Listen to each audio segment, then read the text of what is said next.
സംസ്ഥാനത്തെ മറ്റ് കൃഷിഫാമുകളിലെ ശമ്പളം ആറളത്തും നൽകുക, താൽക്കാലിക ജീവനക്കാരെ സ്ഥിരപ്പെടുത്തുക തുടങ്ങിയ ആവശ്യങ്ങൾ ഉന്നയിച്ച് തൊഴിലാളികൾ നടത്തുന്ന സമരം 3-ാം ദിവസത്തേക്ക് കടന്നു. ആറളം ഫാമിന്റെ പ്രവർത്തനം മുഴുവൻ സ്തംഭിപ്പിച്ചുകൊണ്ടാണ് സമരം പുരോഗമിക്കുന്നത്.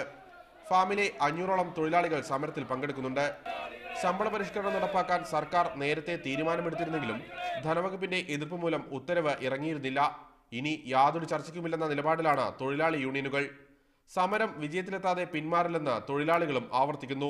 ഈ 2004 ശമ്പളമാണ് ഞങ്ങൾക്ക് കിട്ടിക്കൊണ്ടിരിക്കുന്നത്. അത് 2010 നടപ്പിലാക്കി ശമ്പള പരിഷ്കരണം ഞങ്ങൾക്ക് വേറെ ഒരാവശ്യമില്ല. ഞങ്ങളുടെ ദാരിദ്ര്യം. അതേസമയം ആറളം ഫാമിൽ തൊഴിൽ നൽകണമെന്നാവശ്യപ്പെട്ട് ആറളം പുനരധിവാസ മേഖലയിലെ ആദിവാസി കുടുംബങ്ങളും സമരം തുടങ്ങി. ആറളം ഫാം MDയുടെ ഓഫീസിന് മുമ്പിലാണ് ഇവരുടെ അനിശ്ചിതകാല ഉപവാസ സമരം. പുനരധിവസിപ്പിക്കപ്പെട്ട ആദിവാസി കുടുംബങ്ങൾക്ക് തൊഴിൽ നൽകാമെന്ന സർക്കാർ വാഗ്ദാനം നടപ്പാക്കാതെ സമരം അവസാനിപ്പിക്കില്ലെന്ന് ഇവർ പറയുന്നു.